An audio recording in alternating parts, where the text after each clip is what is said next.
Welcome to Sustainable Success. Hope everyone is having a great week. Again, if you are new to our show, we are now here on the Lisbon platform, formerly with Voice America on the Business Channel, but Voice America now is on Lisbon, yes.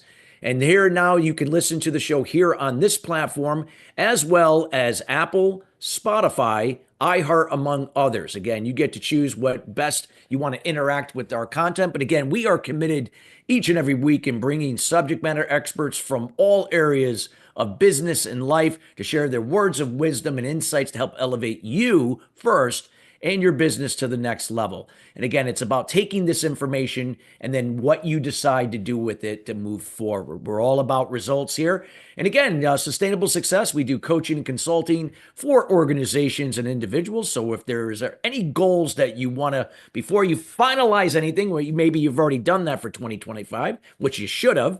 But if nonetheless, if you haven't, feel free to reach out to us. We'd be more than happy to give you some insight and further clarification that could help you personally or in your business. So just reach out to us here at chris@sustainablesuccess.net. That's chris@sustainablesuccess.net.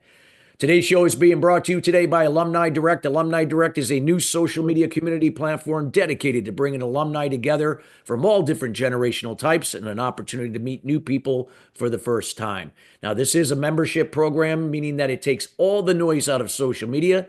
You get to come in and generate genuine and authentic relationships with the people you choose to interact with, and that includes content. And again, you can also get a wide array of different services that are not available to the general public, both from a business and personal perspective. Feel free to reach out to them again at alumnidirect.com. That's alumnidirect.com. Well, I am really excited today for today's show. This is a gentleman I've gotten to know over the last month or so and just got a great stories. And you're in for a treat today. We're going to be talking about stirring the pot, high stakes of gumbo and bubble craps. Now, if you're not from the South, Louisiana, you're probably going, well, I know what gumbo is, but what are bubble craps? Well, nonetheless, we'll be talking about that amongst a lot of other things. And we're going to be here with Tony Depa. He is a dynamic full stack marketer with over 12 years experience driving early stage startups to remarkable success. He is known for his knack for crafting and executing data-driven marketing campaigns across all digital channels. And he'll be sharing his unique perspective on moving businesses forward. And you're going to also hear about his backstory and all the great things that he's done, from playing basketball to coaching to being a digital nomad, you name it. He's going to be talking about it. And I'll tell you, he's one of those guys that is straightforward. So you are in for a treat. And without further ado, we welcome Tony Depa to the show. Tony, how you doing today? I'm doing great. And again, you guys are hired. The guys at Alumni Direct are hired. Everybody's hired. Like, you guys are the nicest people. You say the nicest things. So hello. Thank you, Tony. And I know you got a lot going on, but hey, man, we want to get this going about. So, how about a little bit of a background about whether if you want to talk about you and how that relates to the topic today about gumbo and bubble craps and anything moving forward. Um, uh, Apologies. Got a lot going on. My name's Tony Depa. I am born and raised in Lafayette, Louisiana. Uh, Sorry, Chris. There's just we've got a lot going Yeah. on. Um, I'm from Lafayette, Louisiana, but I've spent the majority of my adult life in Venice, California. As we're taping this, the city of Los Angeles is on fire. In Louisiana on January 1st, we had a terrorist attack by a gentleman from Texas. Came down to New Orleans. I was on Bourbon Street a mere 24 hours prior. I was there at 4 in the morning on a Sunday morning. Now, that's a life choice that I made, but I was fine. But obviously that hit a little bit close to home. And then Yeah. I as bet it we're did. as we're we're recording this, Los Angeles is on fire. So from Lafayette, Louisiana, and have spent a lot of time in Los Angeles. I have my Los Angeles reckless sweatshirt on today. So Yes, I can see that. Yes. Yeah. So, talk a little bit about, I know you're going to be talking a little bit about things, with stories, because you use stories really well to illustrate the point about, moving things forward, whether if it's in business, in life, or all of the above. But, maybe a little background about what are gumbo and bubble crepes and how they Okay. work Well, together. that so everybody should know what gumbo is. It is a and as I sit here with you, I'm in Jennings, Louisiana. So anyone who's Googling, just Google Jennings, Louisiana. It's where I'm at. That is in between Lake Charles and Lafayette, Louisiana. Again, we've had this discussion, Chris. In Louisiana, we call it I-10. In California, it is called the 10. Um, and so that's gumbo. It's a traditional Cajun dish served typically when it's in cold weather. I myself make a pretty mean gumbo, and then bubble craps. All right, it's not about poops. It's not about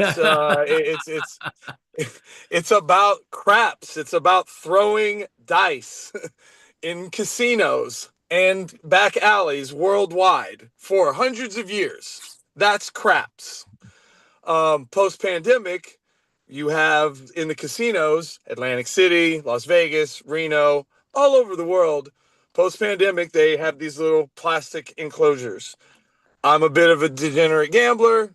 I mean, I don't know, Chris. When you gamble and you always win, or you win more than you lose, doesn't that? I mean, am I? I've been starting to joke with my friends like I might be a professional gambler too now. So Well, you might be if you're winning more than losing. Yeah. yeah, I mean that's it, and it's small margins. Again, I come from humble beginnings.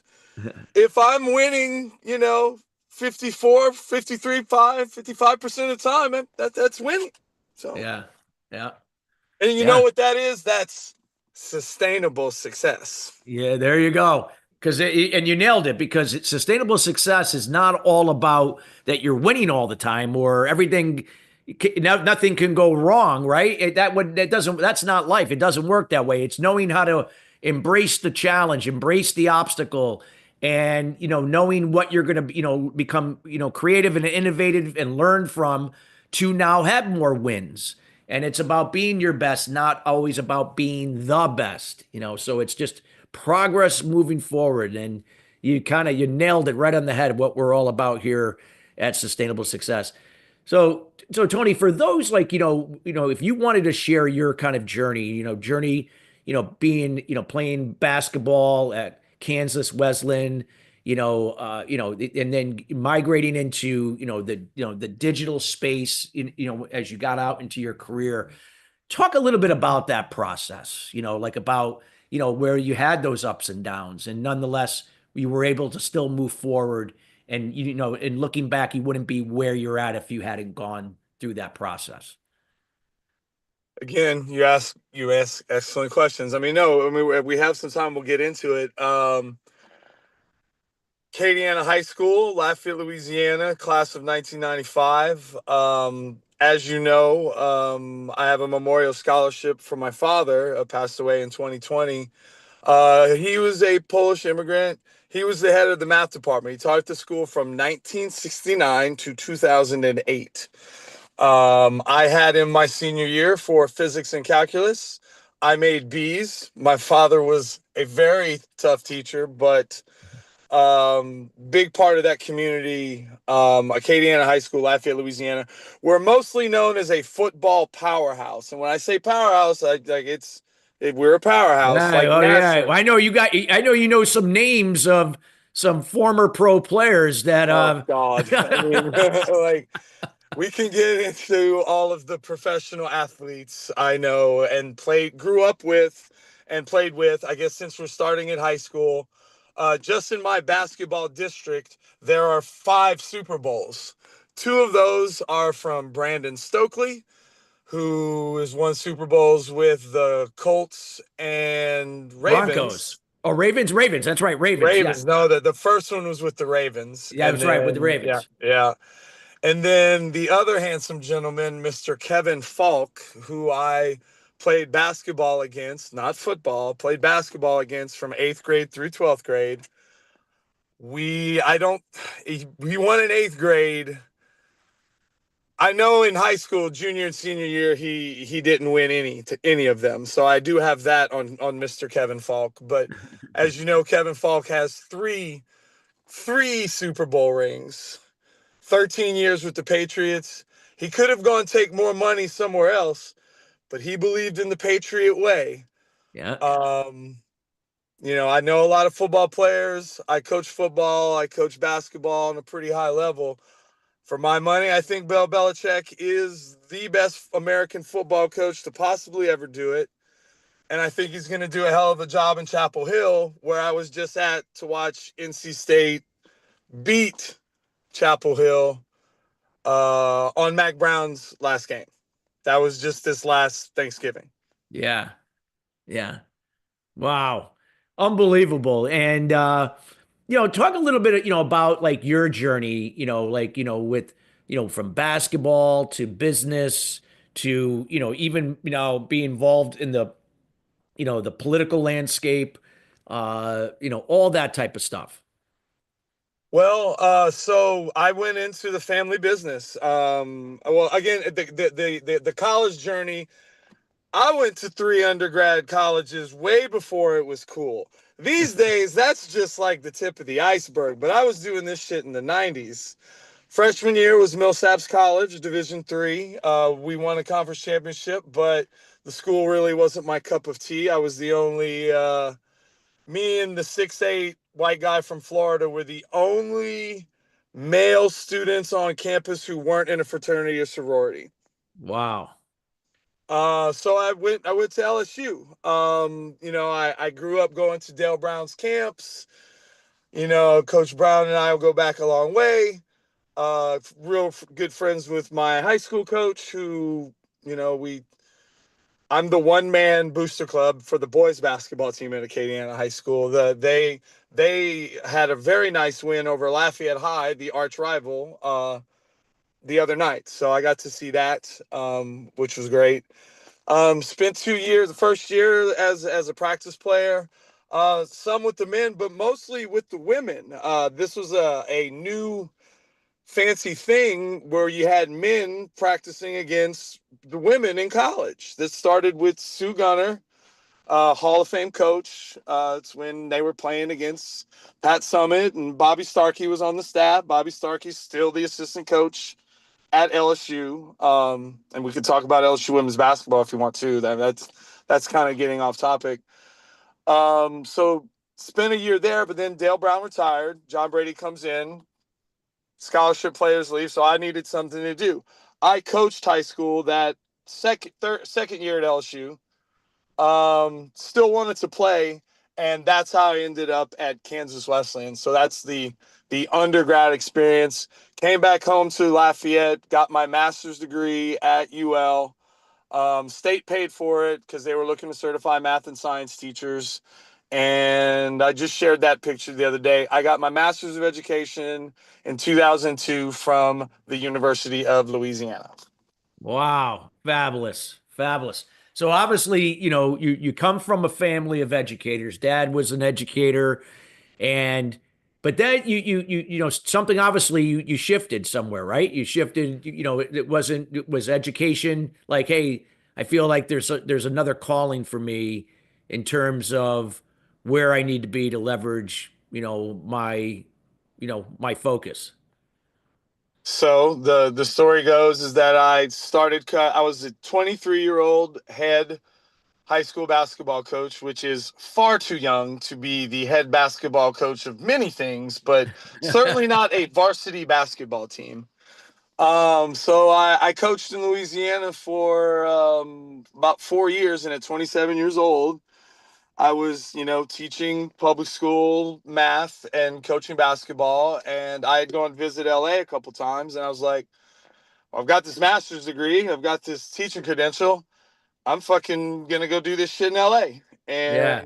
And that's what I did. Coached at St. Monica Catholic High School. That I'm sure St. Monica is fine, Yeah. but the neighborhood just blocks from it. Yeah. It's Yeah.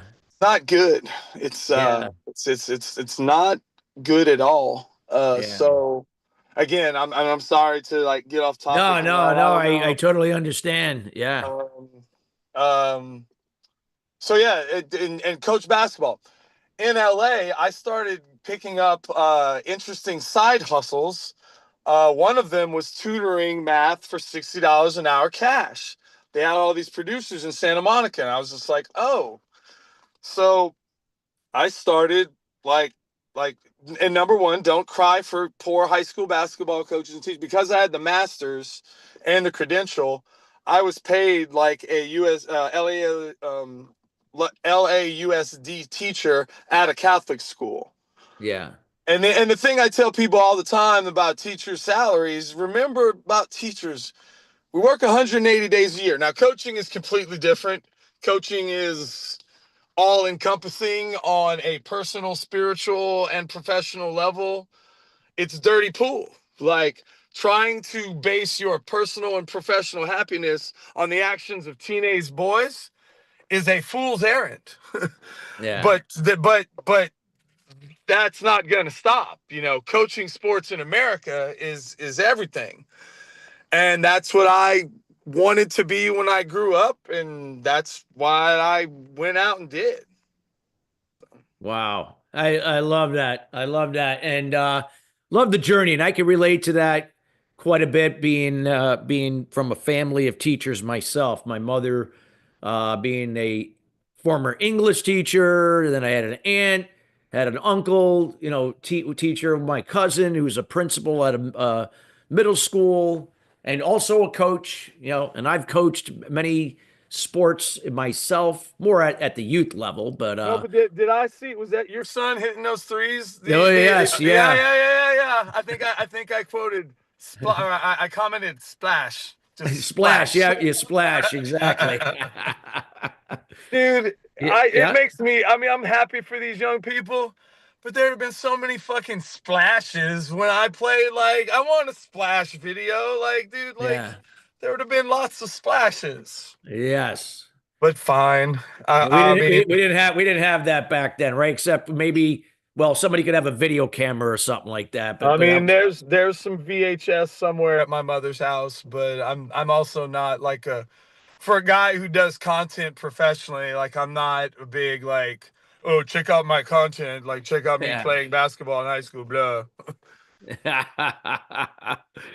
Well, I know we're going to be going to break here shortly, and I know there's going to be some other things we want to definitely chat about with your journey and how we could help the listeners that are listening to move forward with their stories and how they can do that going forward. So we highly encourage everybody again. Get to know. You're going to get to know Tony even more during this show. You're going to know how to get in contact with him later.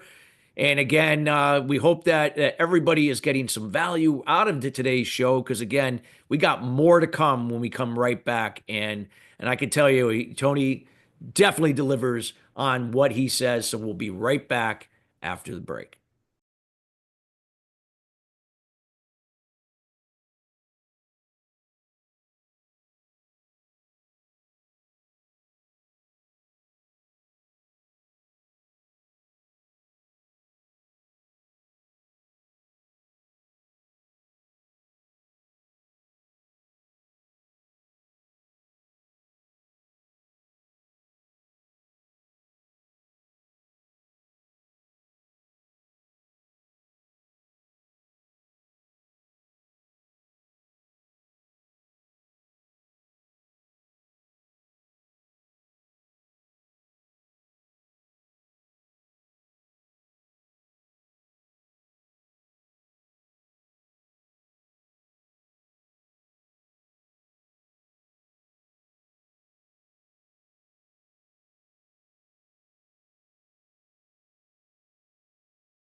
Well, welcome back to Sustainable Success. If you're just joining us here, we are with Tony Depa. We are talking today about stirring the pot, high stakes of gumbo and bubble craps.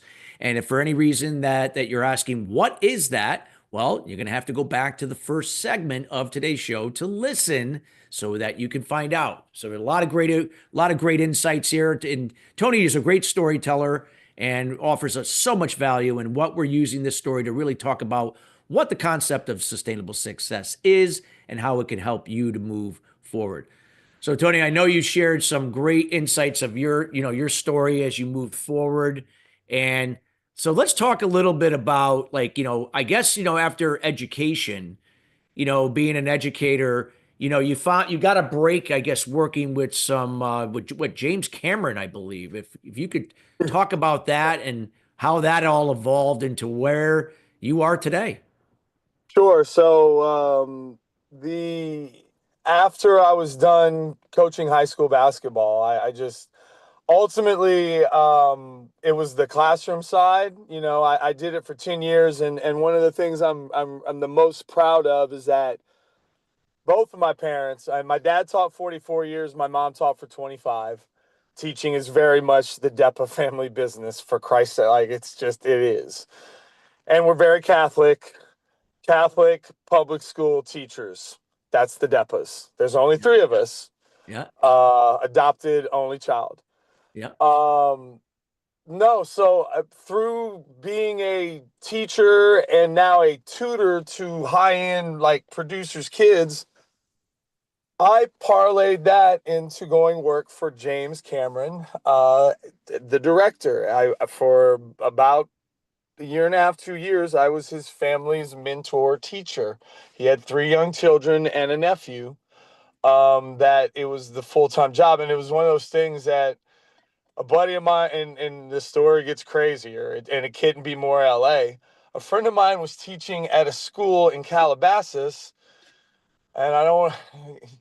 School is owned by Will and Jada Smith. I'm not saying anything that yeah, isn't common knowledge. Will and Jada opened a school. Was it based around Scientology? Yeah, yeah, it was. Like, yeah, yeah, not it's not a rumor. It's true.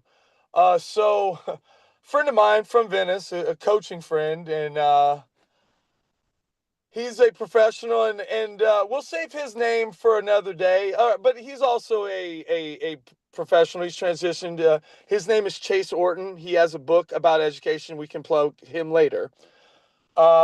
Chase Orton was like, "Hey, man, I'm teaching at this school. I'm teaching Will and Jada's kids. Um, Caesar Milan's kids are here." I'm like, "Okay." He's like, "There's a job for a family mentor teacher. It's an unknown family." And so I applied for this unknown family, and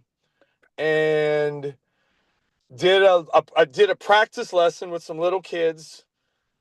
That was the first time I met Will Smith's children. Will and was that Jada and Willow? No, excuse me, Willow and Jaden. They were, high school, middle school aged, and the next interview that I had was like, "Please meet at this address, the Cameron residence." I'm like, "It's fucking James Cameron." yeah, And so I went and I interviewed with Susie, who has also founded a very, very, very awesome school called the Muse School. And again, I'm just plugging everybody now, but look it up, the Muse School in Calabasas, California. And again, they're not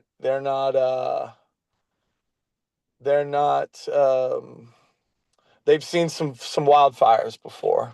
yeah, And just know that James Cameron's house in Malibu is very safe. I'll just put it that way.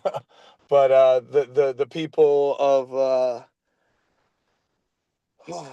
Los Angeles are really going through it right yeah, now.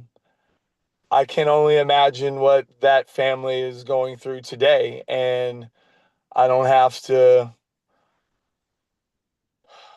James Yeah. Cameron's just gonna be James Cameron's gonna be fine, and so's his family. But Yeah. there's a lot of people that aren't gonna be fine in Los Angeles. So, Yeah. yeah.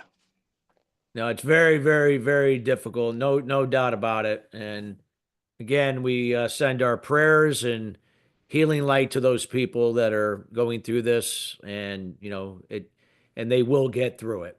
So, with that being said, where did it go from there? Like in terms of the Sure, experience? sure. No, so I worked for those fine folks for about a year and a half. It was when he was building his submarine. We basically lived in Sydney, Australia for a couple months while he's building his submarine. But like I told you, I got invited to a Barack Obama fundraiser at George Clooney's house. And that was the first time I'd ever been to like a big time political fundraising event. Didn't meet George Clooney, didn't see George Clooney, but I was the first time that I ever saw. I was in a room with Barack Obama, and like a lot of people, in 2011, 2012, Barack Obama changed my life. I am not alone there, but that was it. Uh, Paid to go to a bunch of events, New York, couple in LA, got to meet the president, and then I got invited to go to Chicago, and I got to go tour campaign headquarters, and then I got to meet Barack Obama again, and he remembered me. He's like, Tony, it's good to see you again. I'm like, you too, sir. And it was an event in South Side of Chicago. And then after that, the finance guy, the guy I'd been giving my money to, he okey doked me. He's like, hey man, I know how much money you've given me, and I also know that you're not currently working. Like, do you want a job? I was like, to do what? He's like, to be a field organizer. I was like, where would you send me? It's like North Carolina or Denver. I'm like, Denver. And when I finished at Kansas Western before I started coaching at 23, there was a small window. I was a stockbroker in Denver. Got my Series 7, got my Series 63. I got a call in August. They're like, hey, Tony, come fucking. Schwab was paying me $28,000 a year in 2000. The high school basketball job paid 23,000. So I left being a stockbroker to go run and be a high school basketball coach at a Catholic high school in Abbeville, Louisiana. So like that could have gone a different way as well. Yeah. Yeah. Absolutely. Absolutely. So with that being said, like as you're making this journey, like now you're involved in this political space and so on. And what were some of the things you learned, and and how like that took you to, what you're doing today in the digital space? So I learned two things in 2012. I learned political organizing, but I learned digital marketing from the best and brightest our country has ever seen. I learned email marketing. I learned content marketing. I learned what a CRM was. I learned what Vault Builder is. Um, in 2012, Barack Obama was the first president to ever leverage social media, obviously to tremendous success. And so, yeah, so since then, so that experience was so profound that I decided then and there that for the rest, like the basketball and the education, that shit was done. And moving forward, it was going to be digital marketing and political organizing. That was about 12 years ago. And now we're fucking here. Yeah. So you've been doing all of the above. So what about, now in the digital space? Talk about a little bit about that. And so again, what I'm trying to illustrate to the audience is your process, and then what that means to those listening in terms of their process. Well, I mean, so I am. the founder, or I guess owner, founder, player coach is my like real title, of Depa Labs. It's the LLC is called Depa Management Group. I've rebranded here, I guess, post election cycle. Um, it's a and it's and Labs is not. I'm not the only one. It's a Web3 thing. A lot of companies are, they're this labs or this labs, and so I just thought that Depa Management Group has always been a little wordy. So now it's just Depa Labs, Oh, well, DepaLabs.la. And they're like, Tony, does LA mean Los Angeles or Louisiana? And I'm like, you decide. yeah, it could be both, right? Yeah. It, it 100% is both. And that's why this start of 2025 has been a real kick in the nuts. Yeah. Well, yeah, it has been the short 9 days. Here we are. What's been happening and so on, no doubt about it. So talk a little bit about, like some of the things you got to be involved in some of this, this cutting edge, technology that, that was coming out, like, and you were involved in Oh, it. yes, yes. NFTs. Let me tell you something about NFTs. And like, depending on your listeners, you're either on one or two sides of that. Either you really love NFTs or you did love NFTs, or you're on the other side, like the whole time is like, oh, I told you those were JPEGs the whole time. You're on either one of those sides when it comes to NFTs. But the thing about NFTs is that the company I worked at, Maker's Place, in 2021, myself, a co-founder of our company, the artist Beeple, Mike, as we called him, and a couple fine folks from Christie's Fine Auction House, we got together and we talked about selling an NFT for $69.4 million. Well, no, we didn't talk about that. We're like, hey, let's auction this shit off. Christie's will run the auction. Mike's the artist. It's going to execute on Maker's Place blockchain. Now history has shown that we did sell. The auction went for $69.4 million. Maker's Place made $6.94 million on a Thursday. That's Wow. something that whether you believe in art, technology, baby Jesus, Allah, 6.94 million USD on a Thursday is pretty fucking good. Yeah, it is pretty good. No doubt about it. No doubt about it. And so right now, as a full stack marketer, Tony, like what does that mean? Like if those people are, is that encompassing all the different angles Literally, of marketing? it's like saying I'm an executive producer, right? Which I am. I and I guess we haven't even gotten into that, but I'm starting to pick up IMDb credits. I did it just to help folks out, but it's really good for personal SEO. That's a super Hollywood growth hack for those listening. Um, it's like, hey, I'm a digital marketer, or like when I say I'm a digital marketer, there isn't one piece of digital marketing that you could conceivably think of that in the last 12 years I haven't touched myself personally, or I've led a team that does that function. And that can be content, that can be email marketing, that could be the fundraising side, that could be the business side. So again, full stack digital marketer is fine, but like I also like, what's the branding now? I'm a tech person and a political operative. But when it relates to digital marketing, like I own a digital agency. I just hired a new intern, and I'm really fired up about.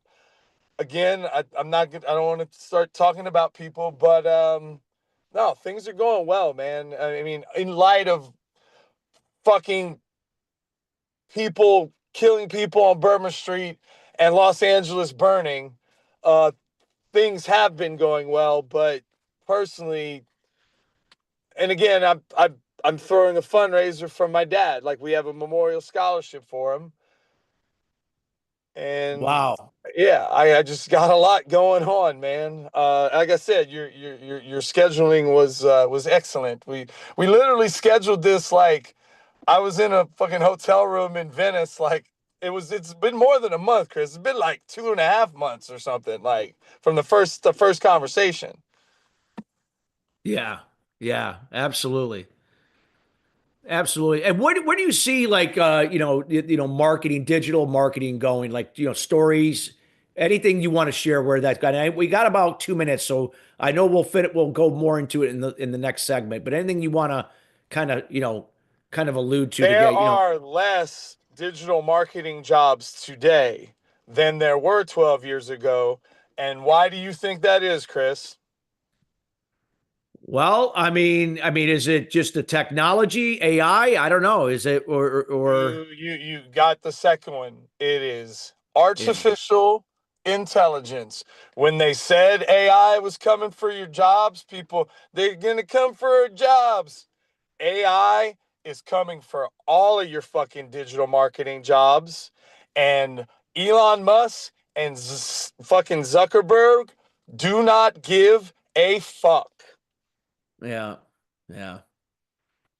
No, I can yeah, I can relate. Yeah, absolutely. So what do you see like I mean if it's going there what do you see some of these marketers? I know we got about a minute, but we'll kind of go into a little bit later, but uh where do you see some of the people that have to transition?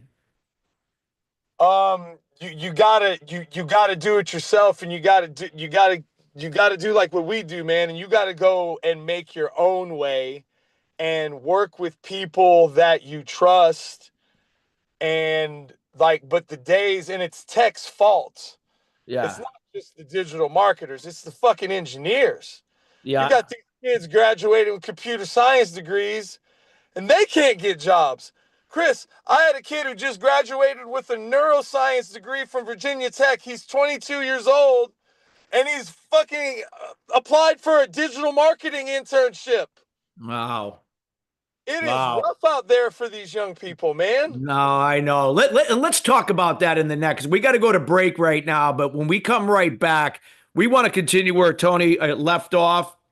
Again, we highly encourage everybody to go back and listen to this show in its entirety. Great information being shared by Tony. We'll be right back after the break.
Well, welcome back to Sustainable Success. We are talking about stirring the pot, high stakes of gumbo and bubble craps here with Tony Depa. Again, our show is being brought to you today by Alumni Direct. Alumni Direct is a new social media community platform dedicated to bringing alumni together from all different generational types, but it's just not limited to alumni. This could be for fraternities, sororities, and even now professional athletes. Yes. Within the Alumni Direct platform, you have from entrepreneur or from athletes to entrepreneurs. For those professional athletes that are transitioning to everyday life, maybe going into maybe buying a franchise, starting a business, maybe working for someone, whatever it may be, you don't have to do it alone. You have an opportunity now to form groups with others doing the same that can allow you to make that transition seamless among other things. So if you'd like some more information about from athletes to entrepreneurs, they also have a podcast. You can check them out at alumnidirect.com. That's alumnidirect.com. So Tony, just, before the break, we were talking about, the changes in the digital world, how, AI has displaced or reduced the number of people in that space. Where do you see some of these people, whether again they were where they were, where could they be going next? As because we don't have those abundance of opportunities that were in the digital space before. Then it's like now I'm gonna get Star Warsy because I love Star Wars. Like when Obi-Wan tells Luke, like, learn about the Force. Everyone needs to learn about AI and in a fucking hurry. Yeah. If you don't know what an AI chatbot is, you need to Google it and you need to pick one. There are a lot of free options. I am going to pitch, and again, not paid by Google, but I should be. For my money, it's Google Gemini. Because make no mistake, Google still knows the most about everything. And that's not Elon Musk and that's not Zuckerberg. It's Google. So for my money, it's Google Gemini. I have the paid version, the 2.0. I don't want to lie to you. You get to name your droid in a pocket. Mine's name is Vega, not Vegas, Vega. Vega. And Vega, she is female, and she sounds a lot like an African American female. So that is my personal Google droid, but it really is. You can have a droid in your pocket now. You just got to know how to use it. Yeah. Yeah. So talk a little bit about that. AI, I mean, I use AI myself, and I think I've gotten, even though I'm not going to say I'm an expert by any means, because I'm not, but how I've learned how to prompt it correctly. And again, this is where people are fucking getting free education. Like I could do courses, and Chris, and like, dude, like, and again, like, you want to know what bothers me about digital stuff? Can I say something? Yeah, And please do. I've never heard you refer to yourself. I know you've coached like little league and stuff, man, but Yeah. and I'm gonna offend some of your listeners now because Yeah, I that's all do right. stir the pot. Well, that's stirring the pot. If you brand yourself as an executive coach, that means that you don't have a motherfucking job. You're not a fucking coach. You're a fucking con artist. Like Donald fucking Trump. Is that stirring the pot for you? Yeah. I'm going to repeat myself. If you brand yourself as a coach, a executive coach, you're a fucking chump. Just like Donald motherfucking Trump. Say something. No, go ahead. No, I want you to expand on that. expand on about the coach, because a lot of times words like coach are overused. Just like people are TEDx talkers. I mean, so everyone's a TEDx talker. Everyone's a Oh. best-selling author.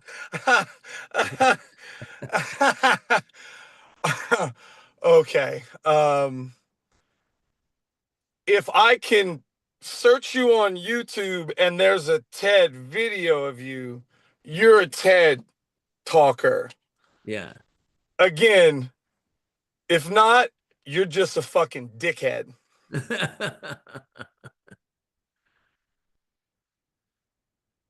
Say So something.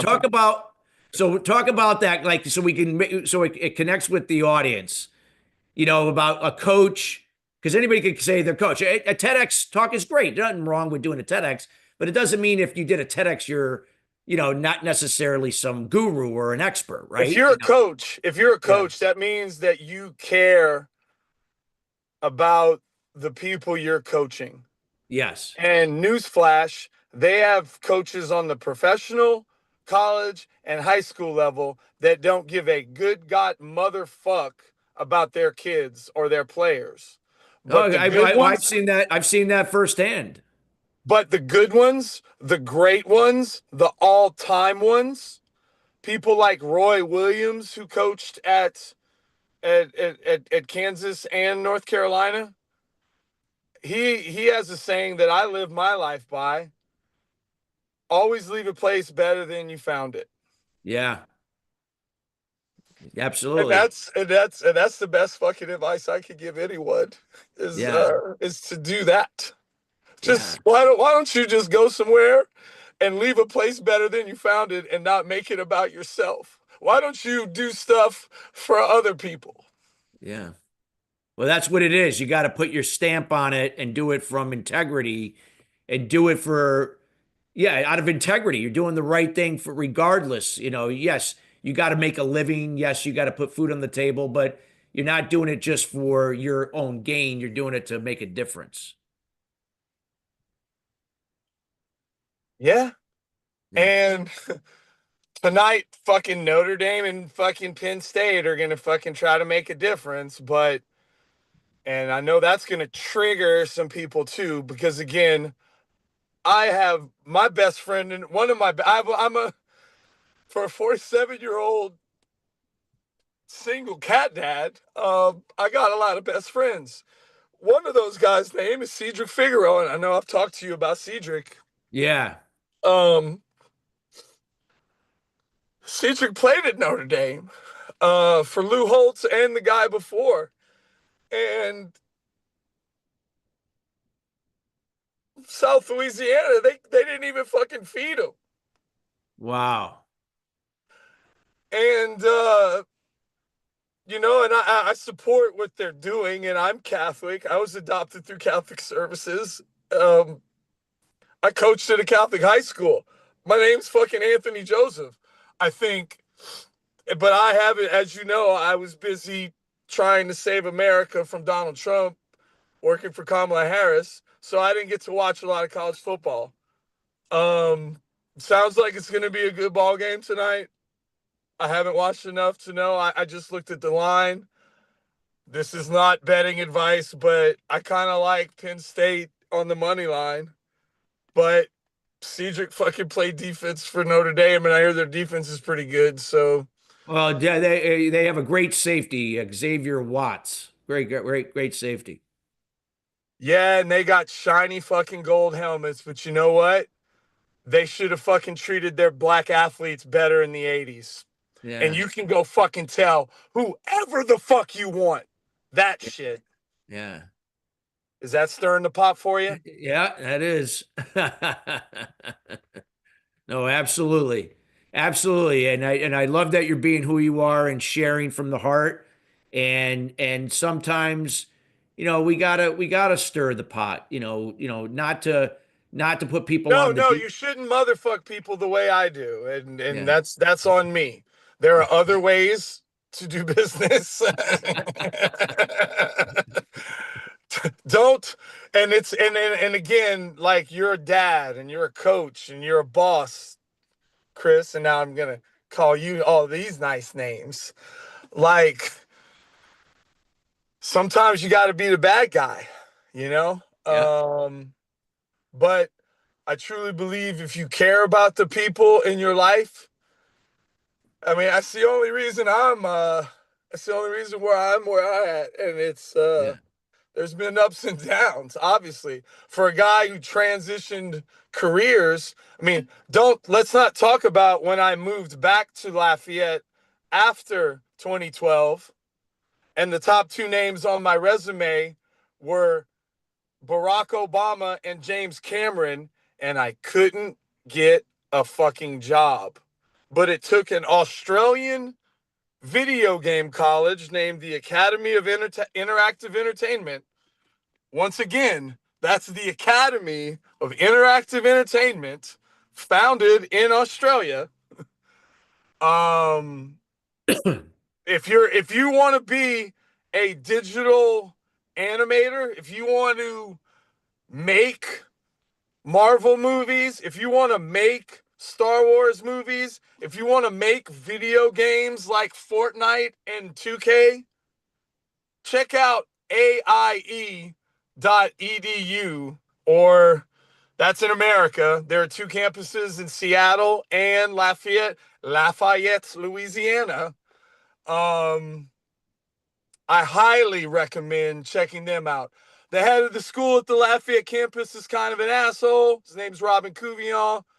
Um, you know, he's been there a while. He's old. He's on his way out. But what the school is doing, the mission of the school is if you want to be the next whatever, Elon Musk, I mean, maybe not Elon Musk, but if you want to work it more on the gaming production side, basically, if you want to make movies and video games, that's where you need to go to school. Again, I'm lucky, Chris, that I'm at a point in my Yeah. life where I could literally do anything. Couldn't retire. I mean, I could retire, just retirement would look different for a lot of people.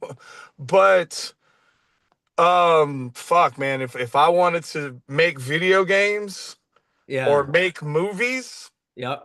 I would go straight to AIE. Oh, wow. Well, Tony, I want to make sure because we're towards the end of the show, and I want to leave this time to let people know how can they get in touch with you? What Depa are you up to Labs, next? And then anything you'd Depa, like to Depa leave with the Labs, audience. DepaLabs.la. I have a very embarrassing it's a website, but it's more of a landing page.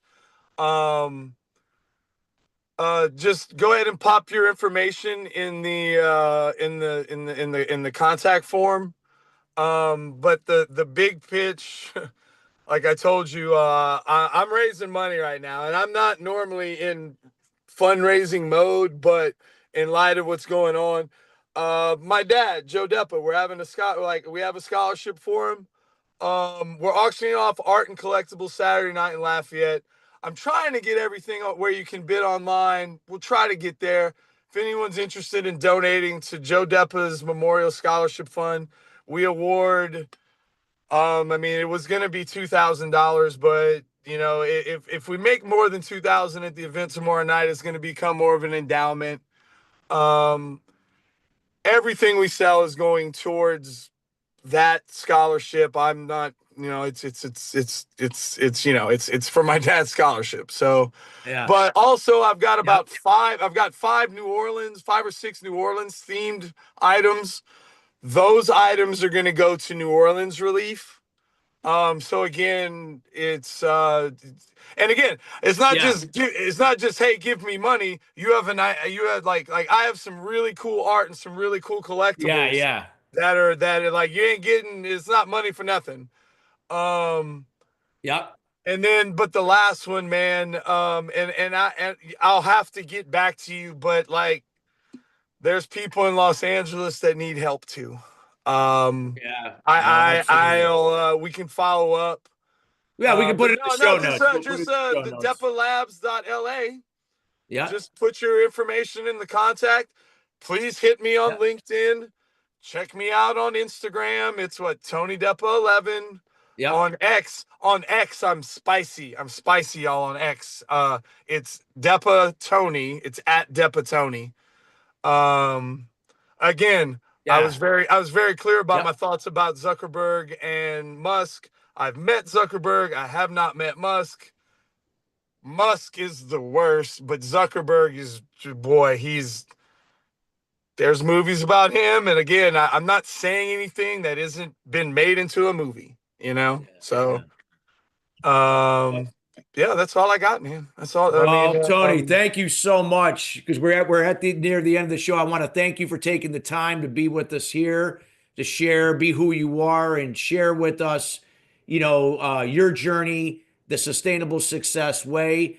Thank you so much, and audience, we want to thank you each and every week joining us here at Sustainable Success. We are committed to bringing in people like Tony each and every week to be genuine and authentic, to share their words of wisdom and insights that help to move you forward personally and in your business.